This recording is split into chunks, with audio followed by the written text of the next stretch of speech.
Muito bem, amigos. Então, conforme prometido, a gente entra agora na parte C do nosso bloco 9, que está falando sobre as medidas de reciprocidade, né? As medidas entre nações. E estamos falando da extradição. Aqui nesse slide nós temos 3 artigos. O artigo 86, o artigo 87 e o artigo 88. Vamos trabalhar eles com calma e tranquilidade. Vem comigo, por favor. O artigo 86 começa dizendo o Supremo Tribunal Federal. Então, tudo o que eu falar do 86 vai estar ligado e vinculado ao STF, ao Supremo Tribunal Federal. Esqueçam STJ, Superior Tribunal de Justiça, ou qualquer outro órgão jurisdicional. Estamos falando do STF, Supremo Tribunal Federal. Ouvido o MP, certo? Ouvido o Ministério Público, poderá, não é uma norma impositiva, é uma alternativa, aqui vocês estão vendo, certo? Poderá autorizar prisão-albergue ou domiciliar. Prisão-albergue ou domiciliar. O que é prisão-albergue? Albergue é o lugar onde cumprem pena aqueles condenados em regime aberto. Eles trabalham durante o dia e se recolhem aos albergues à noite. Geralmente, o albergue ele fecha seus portões às 7h30 da noite. Logo, pessoal, geralmente, o albergado precisa se recolher até às 7h30, senão ele vai dar com os portões fechados. Ou prisão domiciliar, fixada prisão em casa, certo? Ou determinar que o extraditando responda ao processo de extradição em liberdade. É como se fosse cometer um crime no Brasil e receber a chamada liberdade provisória, certo? A famosa liberdade provisória, com retenção do documento de viagem. Qual é o clássico documento de viagem? O passaporte, né? O clássico passaporte. Reter o passaporte para que o indivíduo não vá para um outro país. Talvez que não admita a sua extradição. Não é verdade? Isso pode acontecer. Ou outras medidas cautelares necessárias. Proibição de se ausentar da cidade em que mora, proibição de frequentar determinados lugares, certo? Até o julgamento da extradição, porque vai ter um julgamento onde o STF vai dizer se o indivíduo será extraditado ou não será extraditado. Ou a entrega do extraditando, se pertinente, considerando a situação administrativa migratória. 1. Os antecedentes do extraditando. 2. Porque se ele tem maus antecedentes, provavelmente, pessoal, a determinação vai ser da prisão cautelar. Mas se ele tem bons antecedentes, provavelmente não vai ser necessário, certo? E as circunstâncias do caso. Aqui a gente adentra, né, numa questão de subjetividade.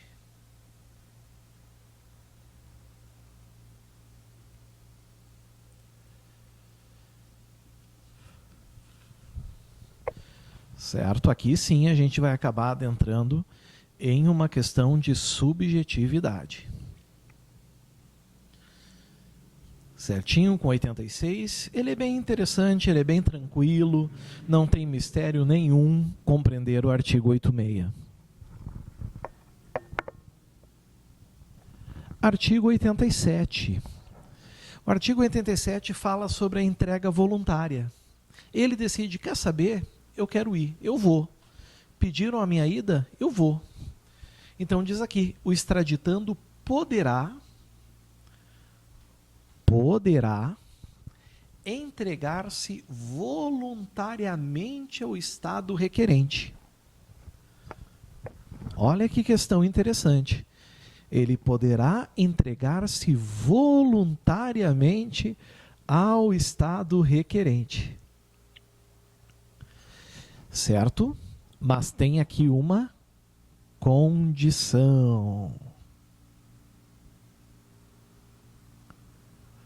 Desde que o declare expressamente, ou seja, primeiro, por escrito. Ele tem que declarar por escrito. Não é um comportamento tácito, largar tudo e ir. Não. Tem que declarar por escrito. Ele tem que estar assistido por advogado. Se ele tiver condições, ele constitui um advogado para isso. Certo?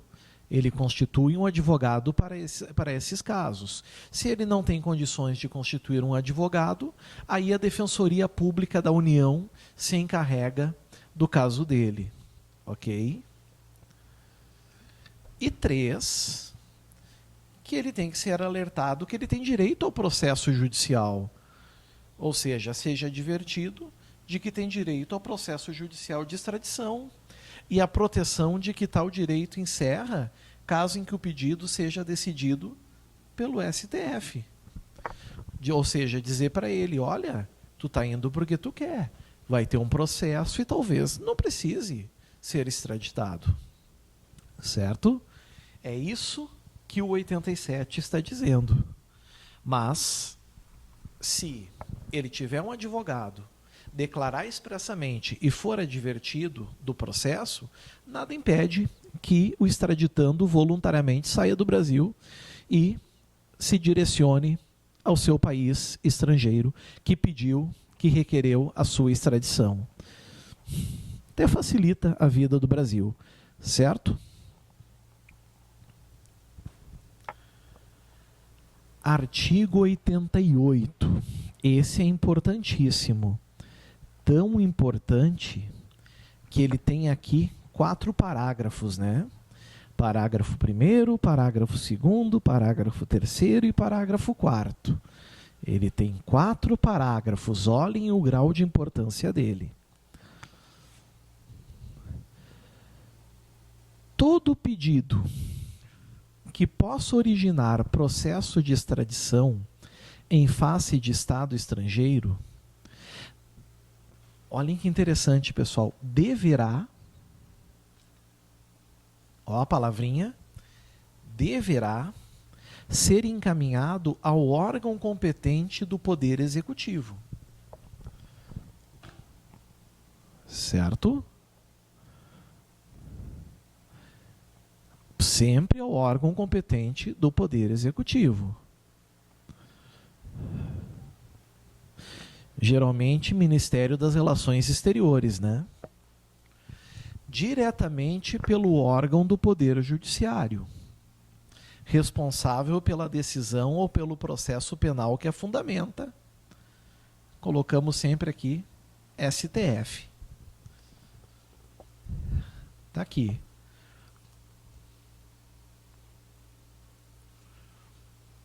Certo?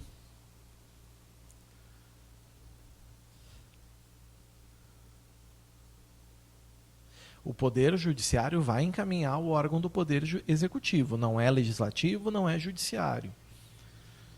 Parágrafo 1º. Compete ao órgão do Poder Executivo o papel de orientação, de informação e de avaliação dos elementos formais de admissibilidade dos processos preparatórios para encaminhamento ao Estado requerido. Ou seja, foi pedido para nós, Brasil, a extradição. O Poder Executivo vai ver se os requisitos estão presentes. Se os requisitos não estão presentes, o Brasil nem recebe o pedido. O Poder Executivo não vai nem receber, não o conheço.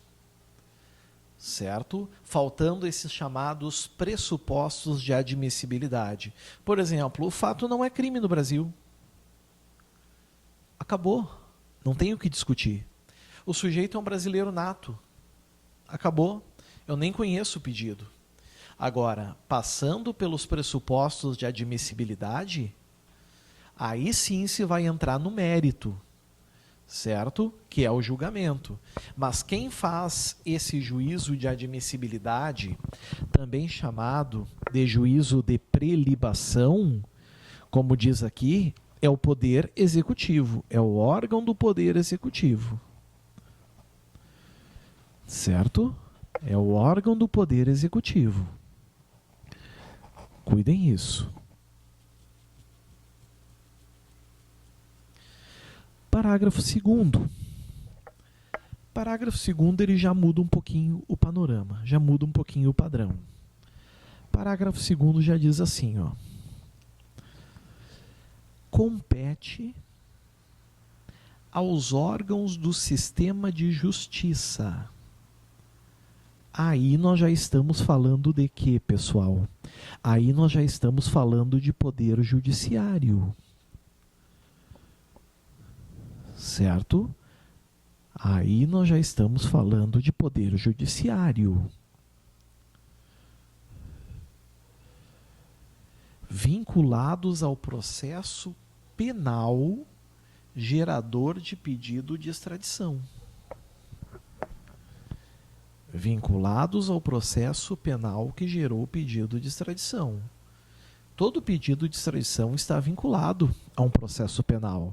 Lembrem disso, ok? Lembrem disso. A apresentação de todos os documentos. 1. Manifestações. 2. E demais elementos necessários. 3. Para o processamento do pedido, inclusive suas traduções oficiais. Vejam que a gente está entrando, e já entramos, né, em toda a análise do processo de extradição.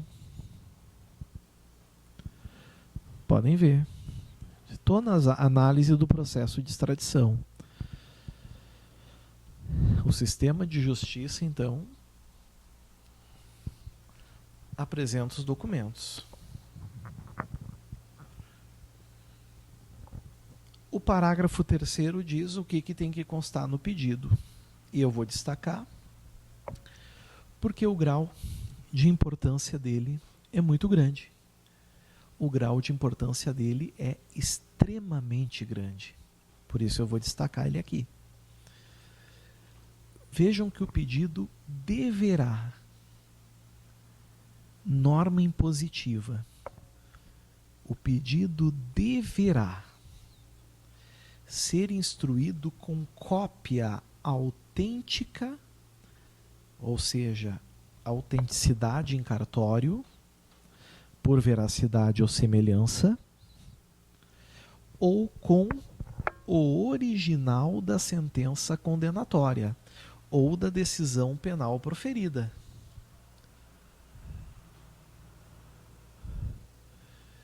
Conterá, outro requisito, indicações precisas sobre o local. 1. A data. 2. A natureza. 3. E as circunstâncias do fato criminoso. E a identidade do extraditando. E será acompanhado de cópia dos textos legais sobre o crime. A competência, a pena e a prescrição, mostrando, por exemplo, que não está prescrito. É como se num processo penal comum, tá? É como se num processo penal comum fosse a denúncia do Ministério Público contra alguém. A identificação, a exposição do fato criminoso com todas as suas circunstâncias, a qualificação do acusado ou meios pelos quais se possa identificá-lo, a classificação do crime, por aí vai. com alguns elementos a mais, claro. Logo, esse parágrafo terceiro, eu já adianto a vocês, os senhores têm que saber de cor, certo? Esse parágrafo terceiro, os senhores precisam, necessitam saber de cor. Cuidado com isso. Parágrafo 4º. O encaminhamento do pedido de extradição ao órgão competente do Poder Executivo confere autenticidade aos documentos. Confere fé pública, né?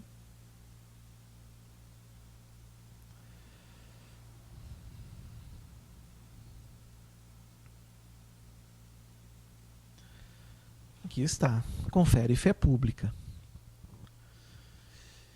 Fechamos esse baita slide. Convido vocês agora, então, a anotarem, circularem, destacarem tudo que está aqui, porque tudo que a gente marcou, tudo que a gente destacou, é importante para a nossa prova.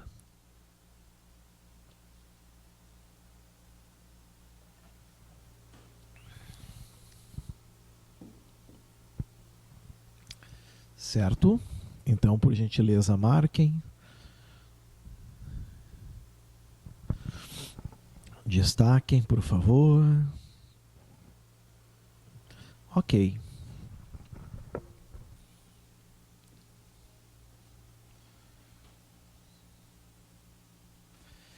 Outro grande slide, onde traz 3 artigos de novo, o 89, o 90 e o 91. Vamos falar sobre ele e percebam que nós estamos prosseguindo no processo de extradição. Tudo que nós estamos falando, por enquanto, é o quê? É o processo de extradição. O 89, então, diz assim: o pedido de extradição originado de Estado estrangeiro será recebido pelo órgão competente do Poder Executivo, vocês já sabem bem, e após exame da presença, ou seja, do checklist ok, dos pressupostos formais de admissibilidade exigidos nessa lei ou em tratado, encaminhado à autoridade judiciária competente, que no caso do Brasil é o Supremo Tribunal Federal. Certo? Esse artigo, que é o artigo 89, ele tem um parágrafo único. E é importante que a gente domine muito bem esse parágrafo único. Vamos fazer o domínio dele agora. Não preenchidos os pressupostos referidos no caput, ou seja, esses pressupostos formais, de mera formalidade, o pedido será arquivado, engavetado. Nem se entra no mérito. Nem se entra no mérito. É como se na sala do juiz viesse um advogado de bermuda. O juiz ia dizer: eu não sei o que tu tem para me dizer e nem quero saber. Enquanto tu não vier trajado como tem que ser, eu não te recebo. Faltou a formalidade ao advogado. Se deram conta? Faltou formalidade a ele. Aqui é a mesma coisa. O pedido será arquivado mediante decisão fundamentada, ou seja, tendo que dizer o porquê. E agora é claro, né? Sem prejuízo, eu vou botar em outra cor.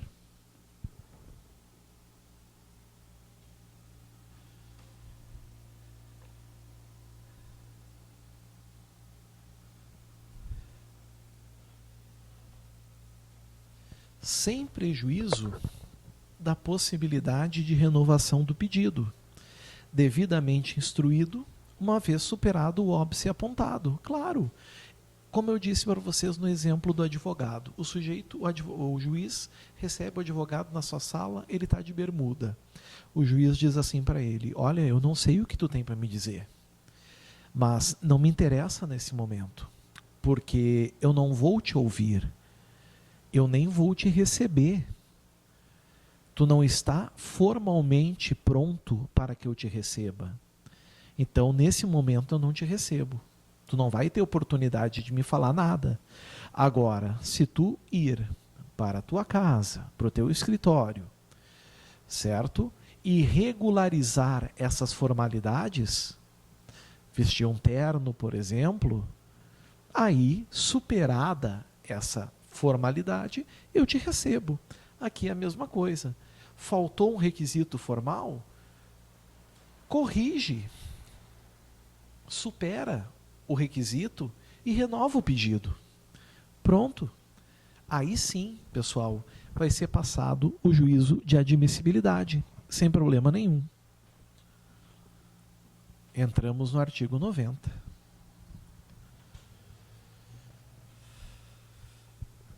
Vejam, nenhuma extradição, não tem exceção aqui. Nenhuma extradição será concedida sem prévio pronunciamento do STF. O STF é o guardião da nossa Constituição Federal. Então, não há possibilidade de qualquer extradição sem o pronunciamento do STF sobre a legalidade da extradição e a procedência, não cabendo recurso da decisão. Ela é irrecorrível. Aqui está. Ela é irrecorrível. Cuidem quanto a isso.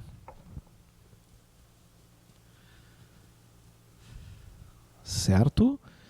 Irrecorrível. Chegamos no artigo 91. Foi recebido o pedido. Se foi recebido o pedido, significa que os pressupostos formais foram obedecidos.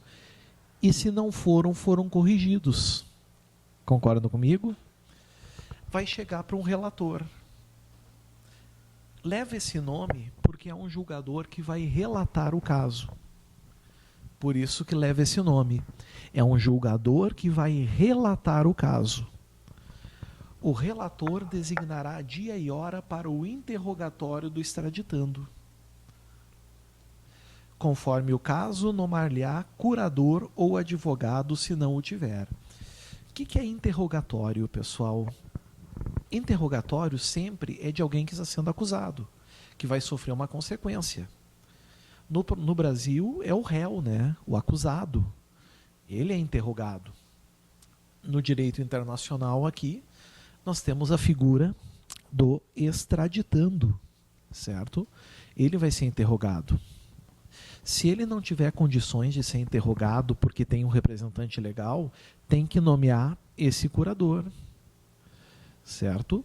E o advogado é obrigatório estar com ele. Se ele não tem condições de constituir um advogado, então que o Estado nomeie um advogado para ele. Esse advogado tem direito a estar junto do extraditando, de fazer perguntas, ele tem direito a uma entrevista reservada com o seu cliente, e o extraditando tem todos os direitos constitucionais, inclusive de ficar em silêncio, responder às perguntas que entender pertinentes e relevantes, certo? Até porque ninguém é obrigado a produzir prova contra si.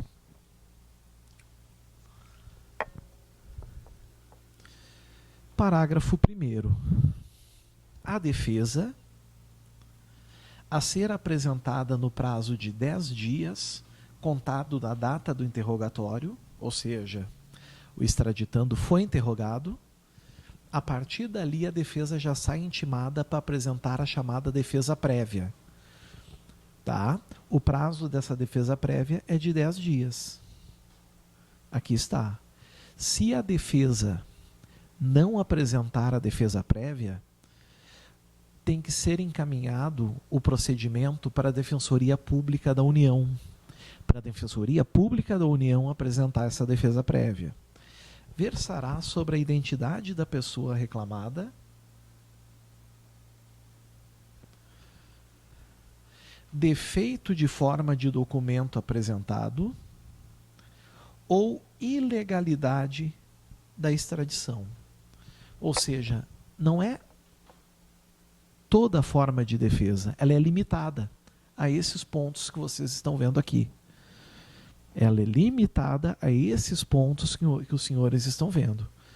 Identidade da pessoa reclamada, defeito de forma de documento apresentado ou ilegalidade da extradição.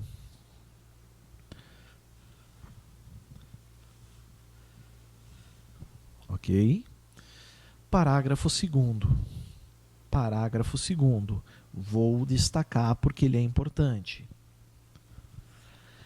Não estando o processo devidamente instruído, o que é instruído? Com as provas produzidas.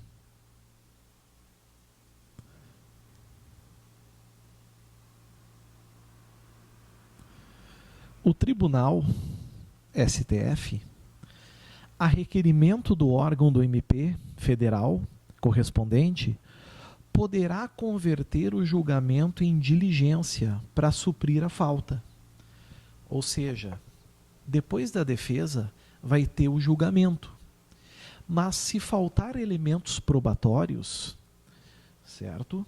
O Ministério Público pode requerer ao tribunal que, ao invés do julgamento, o juiz marque uma diligência para suprir, certo, a falta desses elementos probatórios, que podem ser voltados sobre a identidade, que pode ser sobre uma perícia, que pode ser sobre algum documento, e por aí vai.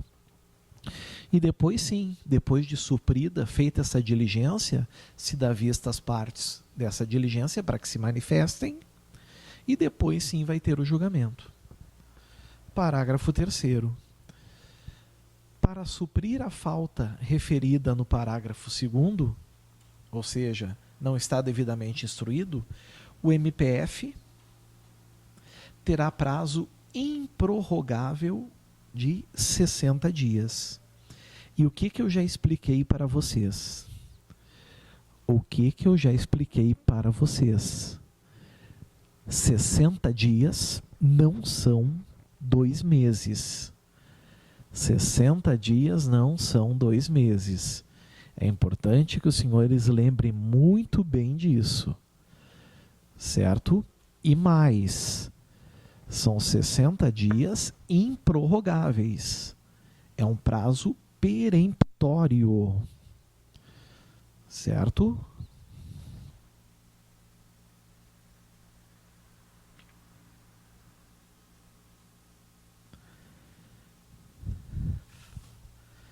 Aqui está. É um prazo peremptório, ou seja, não admite dilação. É esse prazo e acabou. Parágrafo 4º, que é o prazo que vai fechar esse nosso slide. O prazo referido no parágrafo 3º, 60 dias, será contado da data de notificação à missão diplomática do Estado requerente. Ok, é uma mera informação burocrática, que é uma mera decoreba, né? Esse prazo é da data da notificação à missão diplomática do Estado requerente. Ok. Meus amigos, eu convido vocês, por gentileza, a marcar, destacar, sublinhar tudo que está aqui nesse slide, porque ele é o miolo do processo de extradição, ok? Ele é o miolo do processo de extradição. O que está em amarelo é muito importante, porque fala dos requisitos formais que podem ser renovados, então isso também é importante. Destaquem com muito carinho que esses artigos 89, o 90 e o 91 podem sim marcar presença na prova de vocês. Certo?